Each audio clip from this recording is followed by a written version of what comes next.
Welcome to Screen Junkies News. I am Roth Cornett, and it is Monday afternoon, and that means, ladies and gentlemen, that it is time for Charting with Dan Merle. Charts! Charting with Dan Merle. Charts makes its debut here on Screen Junkies News. I'm very excited. I love charts, and I love making them, and I hope you like watching them. The weekend box office actuals are now in, and it's a sad, pitiful weekend at the box office. It was the lowest weekend this summer. I think they said it was the lowest weekend since April, which is not what you want for the first weekend in August. This was a weekend last year in which Suicide Squad debuted, huge, and this week, flat. Ugh. Not a good weekend. Not a good weekend and not a good summer. Let's look at the actual top five this weekend and take a look at what's happening at the box office. Yeah, when we say box office actuals and why we do these in the afternoons is I like to come in. These are the actual numbers. Usually once you get on Sunday, the estimates. So these are the actuals. Yeah, Dark Tower premieres with 19 million. Dunkirk has had a really good hold. It's like this movie, it opened well and it's held really well, $17 million. Emoji drops to number 3. Girls Trip, again, another movie that's holding really well. Kidnap is a movie that surprised a lot of people. This one's been on the shelf for like 3 years.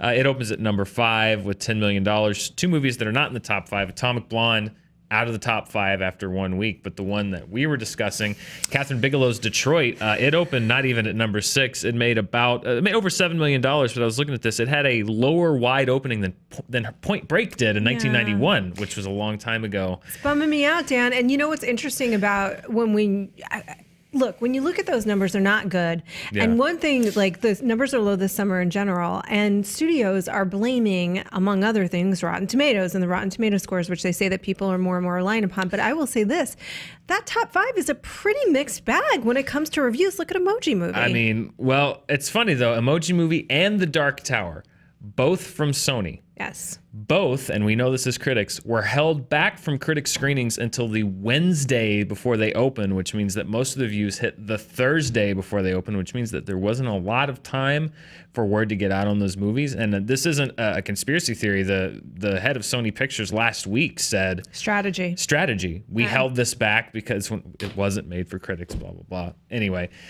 Sony now 2 weeks in a row has strategically held back critic screenings for their big movie that opens that weekend to see if they can open. They both opened at number 1. Now, Emoji Movie, Dark Tower, neither one of them blew the doors off of them, but both of them are fairly modestly budgeted, particularly for their genres. So Dark Tower is about a $60 million movie. I don't think Sony's happy still with how it did. Times it's X in marketing exactly, costs. Yeah. I mean, at least $100 million investment probably. That's not all on Sony. They split that cost. But again, they 2 weeks in a row did the strategy of holding back their movies late for critics. They opened at number 1. I hate to say it, but this could be a strategy that you see from more and more studios going forward. If they're worried about a movie, they just won't screen it. Yeah. Well, we always know that. I mean, I remember Independence Day, the sequel, they let us see that Friday morning. Not even Thursday. They made you see it Friday morning, the day it opened, and then quickly go do a review. Yeah. You know, one quick thing about Detroit that I do want to talk about, I think there's probably a number of reasons that we'll be analyzing over the next few weeks about why it's done so poorly, because it really is a shame. But one thing is that the production company, smaller production company that released the film did not partner, pointedly, did not partner with one of the studios who have a little bit more experience with marketing, and they instead marketed it themselves. Do you think that could play into that? I think that the marketing for this movie, if I'm being 100% honest, hasn't been great. I think that regardless of the marketing, I think this is tough to get people to go see this movie right now because it's not a fun movie. I'm curious why it came out in the summer. There's a few. Planet of the Apes seems like a summer movie that I think if Fox had looked at what they had, maybe would shift it to the fall. This one, I think, really, for me, says, why did you put this out in August in the middle of the summer movie season or even at the end? I mean, this isn't like Dunkirk, which even Dunkirk is heavy, but it has kind of an inspirational tone. This is a heavy, heavy movie. And I just wonder, especially if you're not marketing or partnering with a big studio to market this movie, it just seems curious. Plus, the marketing for this, it sells the fact that this is going to be a bummer. Yeah. And that's a hard message, even as good as the movie is. And it's a long bummer too. I mean, the thing with Dunkirk is it's relatively short, right? Yeah, it is. Relatively. This is 2 hours and 25 minutes of straight up trauma and bummerdom. It's a great movie, by the way. It is. That is not my pull quote. It's a tough sell, and it's hard to get people in, and it's even harder to get people in an already depressed summer box office. I don't know. I think Detroit might have been better served if they had really given it some awards prestige and opened it in the fall. Well, Well, this is me pushing anybody who will listen to please go see this movie. It's a great movie. It's worth seeing. I think we all need to see it and have the conversations around it. But unfortunately, it's probably not a great sell. Yeah. And here's the final thing with that. Kids are still out for school. Kids are still out for school. And I don't think this is the kind of thing that you're taking your little one to. Oh, you better not be. Yeah. Don't take your kids to go see Detroit. I don't think that public service announcement needs to be made, but teenagers maybe. Yeah. If you're in high school, you're learning history, sure. But yeah, kids, this little is not kids. No, definitely not. And that's why you see something like the Emoji Movie and Dark Tower, which is a Stephen King movie. This is a Stephen King movie, and like I said, this is $19 million. That's certainly for Stephen King fans, that is a significant number. But Stephen King properties traditionally not big openers. I put together a list. These are the top 5 openings for Stephen King movies. Dark Tower, even though a lot of people said it disappointed with $19 million, is the number 2 opener. If we can take a look at that, number 1, 1408. It's the number 1 opener, but not by much. Secret Window with Johnny Depp, then The Green Mile, then the 2013 remake of Carrie. So Stephen King movies generally open.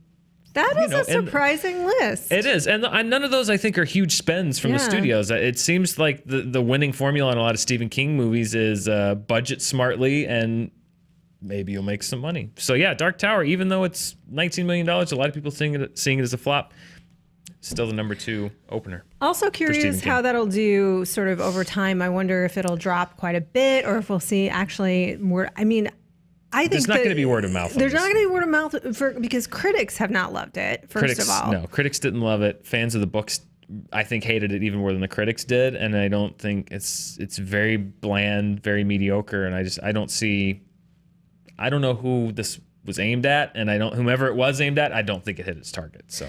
Well, we'll see how it does moving forward for the rest of the summer. Let's talk about a smaller movie, Wind River, that did pretty well per screen. Wind River won the per screen contest. It played at 4 screens in New York and LA. $40,000 per screen, which the next one down was about $5,000. So this is a great per screen average. Stars Jeremy Renner and Ashley Olsen as he's a federal agent. There's Elizabeth, a murder. Sorry, Elizabeth Olsen. I'm getting my Olsens. Sure. You're I'm right. like, is there?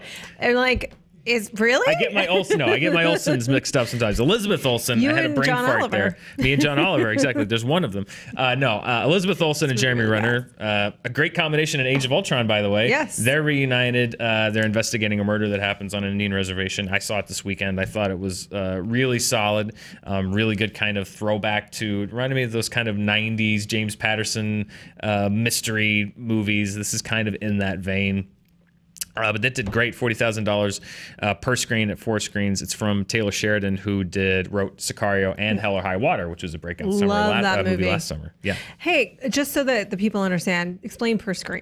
So per screen average, the people know. Per screen average just means how much money did the movie earn at each screen. So it's basically the amount of movie it earned divided by the number of screens that it was playing on. So for example, a big blockbuster like $100 million opening movie like Spider-Man Homecoming is going to make tens of thousands of dollars per screen.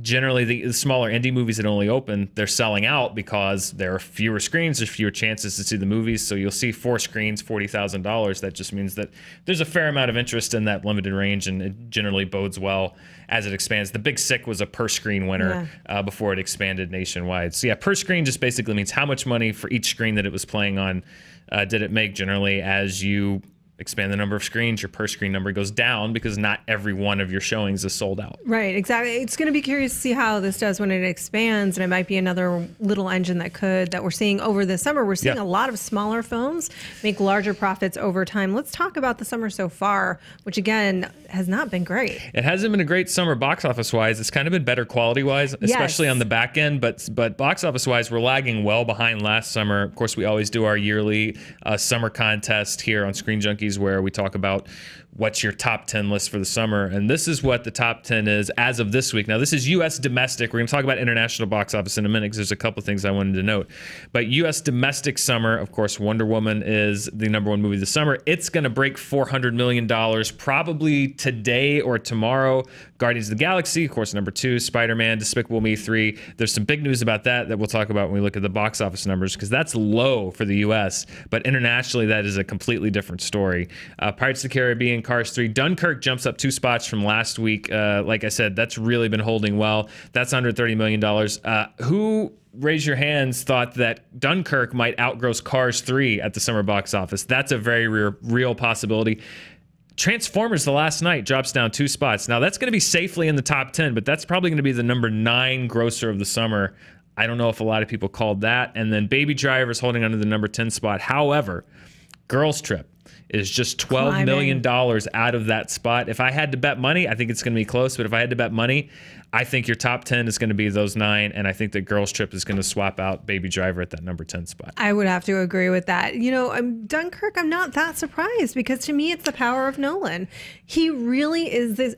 Here's the thing that I do admire. I admire greatly about him. He has been able to take a film that on paper looks like it's an indie film that won't do that well and translate it and make it a box office hit. Sure. And we've seen that now with Inception.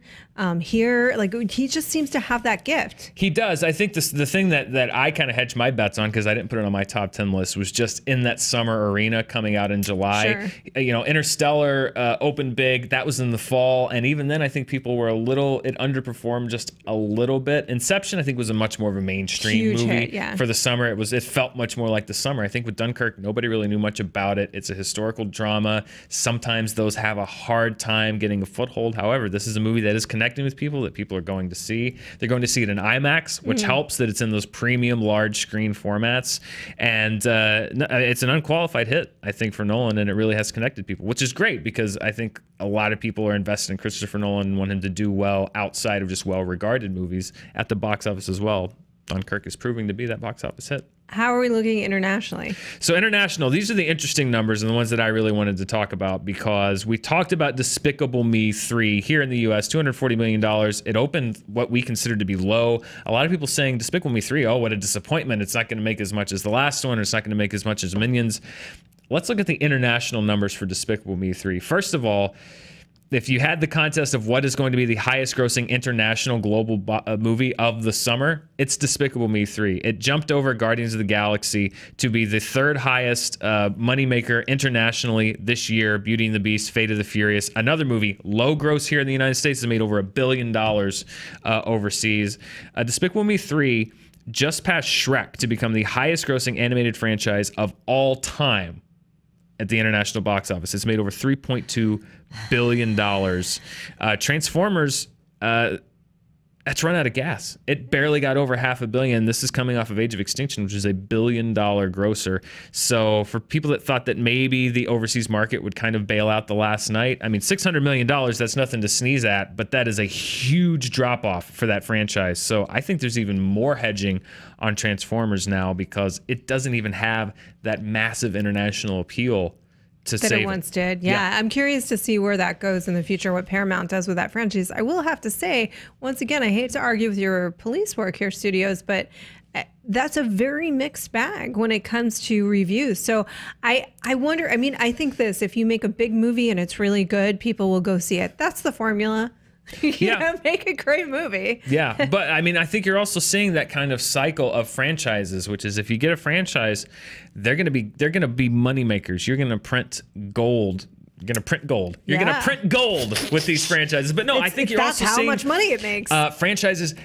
They get big here in the U.S. generally first. Yeah. And then as they start to lag here, you're seeing them pick up steam, like Fate of the Furious, Fast and the Furious, and Despicable Me. They're starting to lag here. They're picking up steam internationally. And then eventually it all comes down. And then eventually you're seeing it with Transformers, even internationally. It's like there's like a 2-movie buffer zone between the U.S. and international, because even Pirates is lagging a little bit below. It didn't make $1 billion, but notice it's up there. It made almost $800 million.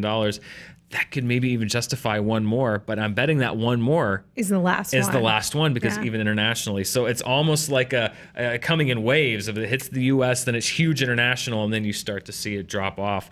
There's a movie that I did want to mention because it's going to show up on that international list probably next week or the week after. That a lot of people at home are going to be like, what is this movie? It's a movie called Wolf Warrior 2. It has made $406 million in China in just 10 days. It is the second highest grossing of all time in China. There's the writer, director, and star of the movie, Wu Jing, made it, and he had some familiar names consult with him. I think we have a little bit of the trailer that we can maybe look at while we're talking about it. The Russo brothers came in and consulted on this movie with some stunts, with some action. Kind of Frank Grillo is in this movie.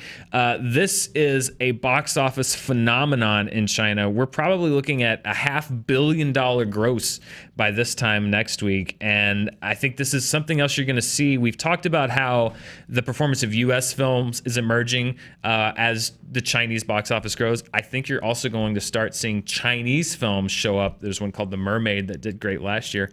You're going to start seeing Chinese films show up in these international lists that we don't even see here. It's open on a few screens here in the U.S. It's made about $1 million, but it is a phenomenon overseas. So that's going to be interesting too. With China is, are any of the movies from China going to start traveling this way and breaking out? Yeah. I don't know. Maybe they might not. They are kind of catered, a lot of them, towards Chinese audiences. I was reading this movie is kind of very pro-China, very patriotic movie. But hey, we've been making those for years and exporting to the rest of the world. So Wolf Warrior 2, you might see that pop up on some lists. That is a phenomenon overseas in China. Just goes to show you the growing influence of the global box office. Yeah, there's a lot to be talked about with the global box office in particular, which we will get to in other videos. Yep. But this is the summer is shaping up to be pretty interesting, and I'm curious to see how Hollywood and the rest of the world responds next year. We'll have to see that movie, Dan, and we'll have to review it. Wolf Warrior 2. Yeah, maybe Wolf Warrior we should track 2. it down. It's got to be playing somewhere around here, right? We should probably see Wolf Warrior 1 first. I haven't seen that. I'm so behind. I haven't seen Wolf Warrior 1. Well, we have some catch up to do. What do you guys think of the box office? Do you think it's an interesting story to me because a lot of these films are not necessarily high quality, but they are high franchise. Yeah. And then some are both, which is really wonderful. And then you've got some movies that are great films, but maybe just a little too hard to watch for people that are taking their kids out in August. Yeah. Those are my final thoughts. Dan, what are your final thoughts? Yeah, we're wrapping down the box office, but I love charts. I love numbers. I've been doing them for a while over on Plus, and I'm happy to bring over here to news. So if you guys like what you see, if you want to keep doing these breakdowns week by week, let me know. I love crunching the numbers. If you have some stuff that you'd like for us to crunch some numbers on, I'd love to help you out with that. Other than that, yeah, love the box office reports, and it's not just about the numbers. You can really kind of see the trends and predict what's going to happen in the future if you break down these numbers and look really hard at them. So well, I love it when you chart, Dan. I honestly do. Charting with Dan, introduced just today. Let us know what you think in the comments below, and hey, be nice to each other, because why not? There's choices. You could be nice or not be nice. You might as well be nice. Be nice.